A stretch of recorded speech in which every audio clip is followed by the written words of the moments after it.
नमस्कार दोस्तों, टीडीएस से हम सब वाकिफ हैं। कहीं ना कहीं इंटरेस्ट पर आपने टीडीएस किसी सेविंग स्कीम में ज़रूर कटवाया होगा अब तक। आज के वीडियो में जानेंगे किन किन सेविंग स्कीम्स में आपका टीडीएस कटता है और किन किन में नहीं कटता है, कहां बैंक में कटता है और कहां पोस्ट ऑफिस में नहीं कटता है, तो और कैसे आप इस टीडीएस से बच सकते हैं। सेविंग्स अकाउंट में टीडीएस ना बैंक काटता है ना पोस्ट ऑफिस काटता है, लेकिन इंटरेस्ट जो आपको मिलता है वो अगर सालाना 10,000 से ऊपर है तो आपको इंटरेस्ट पर टैक्स देना पड़ता है।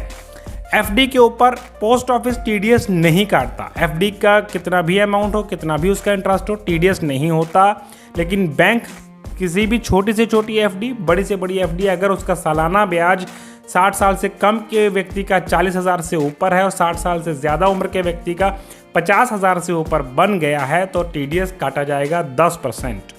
रेकरिंग डिपॉजिट यानी कि जिसे हम आरडी के नाम से जानते हैं, पोस्ट ऑफिस रेकरिंग डिपॉजिट पर टीडीएस नहीं काटता, लेकिन बैंक 60 साल से कम उम्र वालों का 40,000 के पार इंटरेस्ट होने पर और 50,000 से ज़्यादा पार अगर सीनियर सिटीजन का होता है तो टीडीएस काट देता है। इंटरेस्ट इसका भी टैक्सेबल होता है।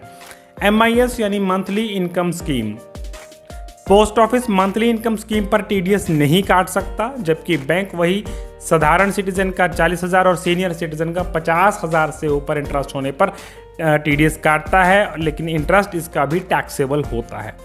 NSC यानी national saving certificate, post office national saving certificate पर टीडीएस नहीं काटेगा, ये बात तय है। लेकिन जो इंटरेस्ट की टैक्सेबिलिटी है वो आपकी डिपेंड करेगी इस बात पर कि आपने टोटल ATC का कंजम्पशन कितना किया है। इस पर पर्टिकुलरली हमने एक सेपरेट वीडियो बनाया हुआ है। बैंक के अंदर NSC आपको अवेलेबल ही नहीं होते। KVP यानी कि किसान विकास पत्र, ना ही पोस्ट ऑफिस इस पर टीडीएस काटता है ना बैंक टीडीएस काटेगा, लेकिन दोनों ही जगह से KVP से मिलने वाला इंटरेस्ट आपको टैक्सेबल रहेगा।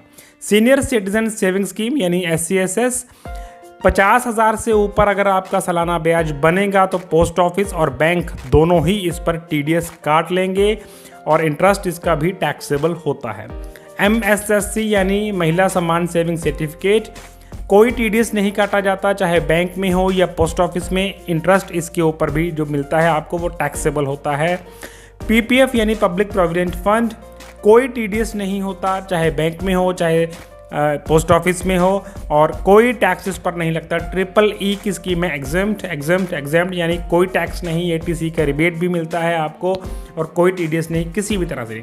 सुकन्या समृद्धि अकाउंट, फिर से एग्जेम्प्ट, कोई टीडीएस नहीं, कोई टैक्स नहीं, कोई इनकम टैक्स नहीं, कुछ भी नहीं लगता इसके ऊपर।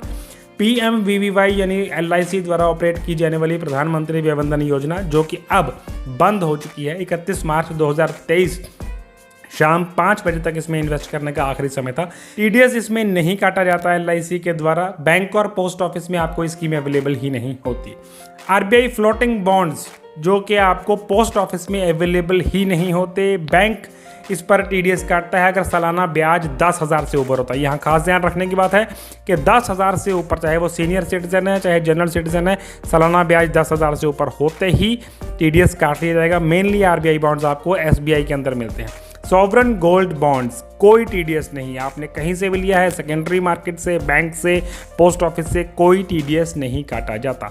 और कहीं पर भी जहां टीडीएस काटा जाता है, आप अगर 60 साल से कम उम्र के व्यक्ति हैं तो 15G फॉर्म देकर, 60 साल से ज़्यादा उम्र के व्यक्ति हैं तो 15H फॉर्म देकर टीडीएस से बच सकते हैं। लेकिन 15G और 15H एक सेल्फ डिक्लेरेशन होता है कि आपकी टोटल एनुअल इनकम टैक्सेबल नहीं है, इसलिए आपसे टैक्स डिडक्ट नहीं किया जाए। वो डिक्लेरेशन फॉर्म अगर आप फेक दे देते हैं, मतलब आपका इनकम टैक्सेबल है लेकिन फिर भी आपने 15G या 15H दिया हुआ है, तो वो पेनल्टी को इन्वाइट कर सकता है।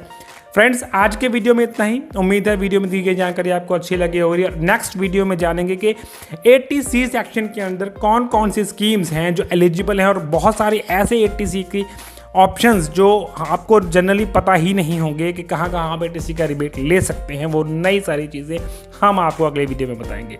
वीडियो में बने रहने के लिए शुक्रिया। चैनल को सब्सक्राइब और वीडियो को लाइक करना ना भूलें। देखते रहे डिफरेंट फूड्स। Thank you.